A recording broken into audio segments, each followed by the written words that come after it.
नमस्कार दोस्तों, Donald Trump ने बड़ी चेतावनी जारी कर दी है। अमेरिकी नागरिक जल्द से जल्द ईरान को खाली करके वहां से चले जाएं। इस चेतावनी के बाद ईरान में बड़े पैमाने पर हमला होने की आशंका सच में बदलने जा रही है। अगर अमेरिका ईरान पर हमला करता है तो पूरी दुनिया में भयंकर उथल-पुथल मचने की आशंका जताई जा रही है। ट्रंप ने उन देशों को बड़ी चेतावनी दी है कि जो लोग ईरान से व्यापार करते हैं उन देशों के ऊपर 25% के एक्स्ट्रा टैरिफ ट्रंप ठोकने की चेतावनी दे दिए हैं। इसमें भारत भी शामिल है।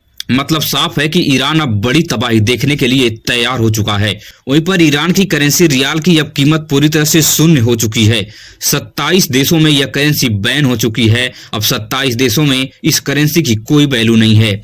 बड़े स्तर पर ईरान में हिंसा हो रही है। खामनेई ने हजारों प्रदर्शनकारियों के ऊपर गोलियां बरसाई हैं, जिससे हजारों लोगों की मौत हो चुकी है। जिसके बाद अमेरिका बौखला गया है। अमेरिका का कहना है कि निर्दोष नागरिकों के ऊपर ईरान लगातार अत्याचार कर रहा है। वहां पे एक तानाशाह की सरकार चल रही है, जिसे उखाड़ फेंकने की आज के समय में बहुत जरूरत है। वहीं पर चीन और भारत को लेकर बड़ी खबर सामने आ रही है।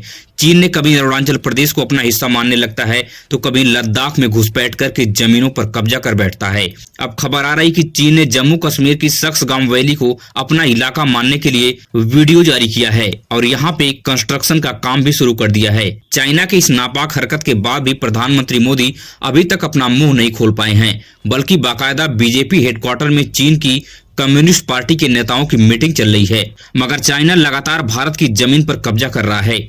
चीन को लाल आंख दिखाने की वकालत करने वाले प्रधानमंत्री मोदी आज मौन होकर भारतीय जमीन को गंवा रहे हैं। आज देश के नेतृत्व के ऊपर बड़ा सवाल खड़ा हो रहा है।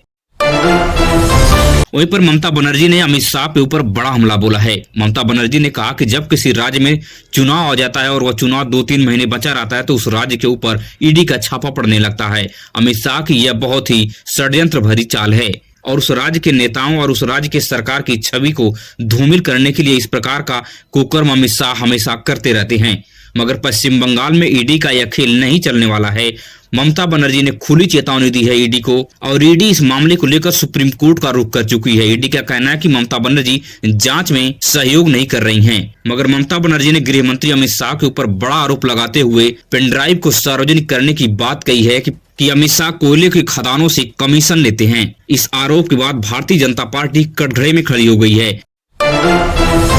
वहीं पर जर्मन के चांसलर मर्ज ने अचानक प्रधानमंत्री से मुलाकात की है। दुनिया में चल रहे युद्ध के संकेत के बीच जर्मनी का भारत के करीब आना कोई मामूली बात नहीं है। इस मुलाकात में डिफेंस इंडस्ट्री को लेकर बड़ी डील पक्की हो सकती है। जर्मनी और भारत के करीब आने के बाद रूस के ऊपर से निर्भरता भारत की कम हो जाएगी, क्योंकि रूस से बड़े पैमाने पर हथियारों की खरीद फरोख्त भारत करता रहता है। दुनिया में भारत जर्मनी की मुलाकात इस वक्त मिसाल बनेगी। बड़े हथियार बनाने के काम दोनों देशों के बीच आसान हो जाएगा। वहीं पर अखिलेश यादव ने योगी आदित्यनाथ की जीरो टॉलरेंस की कानून व्यवस्था पर बड़ा हमला बोला है। अखिलेश यादव ने कहा कि आज उत्तर प्रदेश में कानून व्यवस्था का राज खत्म हो गया है। उत्तर प्रदेश में महिलाएं और मीडिया कर्मी सुरक्षित नहीं हैं। जब मेरठ में दलित परिवार के ऊपर हुए अत्याचार को लेकर रिपब्लिक भारत के एक मीडिया कर्मी ने जब वहां पे रिपोर्ट बनाने की कोशिश की तो पुलिस कर्मियों ने वहां पर उसके ऊपर अत्याचार किए। उसे लेकर अखिलेश यादव से जब सवाल पूछा गया तो अखिलेश यादव ने योगी आदित्यनाथ को कटघरे में खड़ा करते हुए इस प्रकार के सवाल खड़े कर दिए। सर, इसी में रिपब्लिक भारत के रिपोर्टर वहां पर गए थे। पुलिस ने उनको खबर करने से रोका है और काफी उनके साथ मिसबिहेव किया है। क्या कहेंगे सर?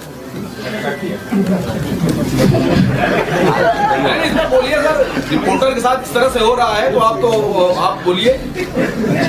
उत्तर प्रदेश में सबसे ज्यादा अनसेफ हैं बेटियां और महिलाएं, और ये आंकड़े बताते हैं। हम कैसे साबित करते हैं कि हमारा लॉ एंड ऑर्डर बेहतर है? टीवी चैनल से थोड़ी करते हैं हम लोग। टीवी चैनल तो कई बार अपने बजट के हिसाब से बोलते हैं, लेकिन आंकड़े तो झूठे नहीं हो सकते। लॉ एंड ऑर्डर कैसा है वो आंकड़े बताते हैं। आज सबसे ज्यादा अनसेफ महिलाओं के लिए, बेटियों के लिए कोई है, और सबसे ज्यादा घटनाएं अगर कहीं हो रही है तो वो उत्तर प्रदेश में हो रही है। सर, ये मेरठ वहीं पर पाकिस्तान से बड़ी खबर सामने आ रही है। कंगाल पाकिस्तान आए दिन सीमा पर आतंकवादी सप्लाई कर रहा है। भारतीय सुरक्षा एजेंसियों ने नजर बनाई हुई है। अभी पिछले दिन भारत पाकिस्तान सीमा पर 5 संदिग्ध ड्रोन देखे गए, जिसे लेकर काफी हाई अलर्ट भारतीय सेना ने जारी कर दिया है। वहीं पर पाकिस्तान में महंगाई चरम पर पहुंच गई है। चावल यहाँ पे 320 रुपए किलो पे और वहाँ पे चिकन 840 रुपए किलो पे पहुंच गया है। आम पाकिस्तानी रोटी चावल खाने के लिए मोहताज हो गया है, मगर पाकिस्तान की सरकार भारत की सीमा पर आतंकवादी सप्लाई करने में कोई कोर कसर नहीं छोड़ रही है।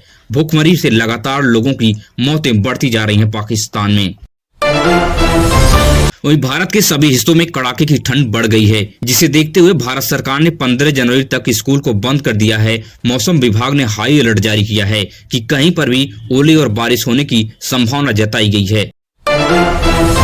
वहीं पर तेलंगाना के मुख्यमंत्री रेवंत रेड्डी ने बड़ा ऐतिहासिक फैसला किया है कि जो लोग अपने माता पिता की देखरेख नहीं करेंगे, उन सरकारी कर्मचारियों के वेतन से 10% का वेतन काट लिया जाएगा। जिसके बाद तेलंगाना सरकार का विरोध सरकारी कर्मचारी कर रहे हैं। इस फैसले को लेकर आपकी क्या राय है, कमेंट में टाइप करके जरूर बताएं। अगर आप देश और दुनिया से बड़ी खबरें देखने में दिलचस्पी रखते हैं तो हमारे इस चैनल को सब्सक्राइब कीजिए और वीडियो अपने दोस्तों रिश्तेदारों तक शेयर कीजिए। मिलेंगे इसी तरह से नई वीडियो में नई सूचना के साथ। धन्यवाद।